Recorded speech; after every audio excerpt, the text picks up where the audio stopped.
In this video, I'm going to show you how to get 80% off on TradingView.com. If you find this video helpful, please consider to like this video and subscribe to my channel.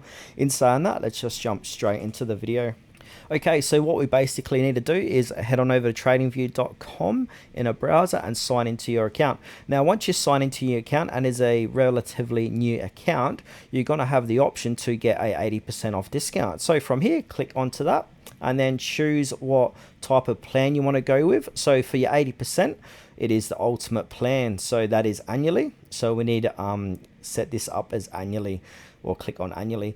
And if you want 70, 40 or 30% off, you can using the Essential Plus or Premium, and then click on to get 80% off for demonstration. Then from there, we want to go ahead and put in your billing details and add in your card, and then click next, and you're going to get that 80% off here. So this is quite a big savings here. So this is Australian dollars. So it's gone from $3,839 to $921 with a $2,900 discount. So that's pretty good.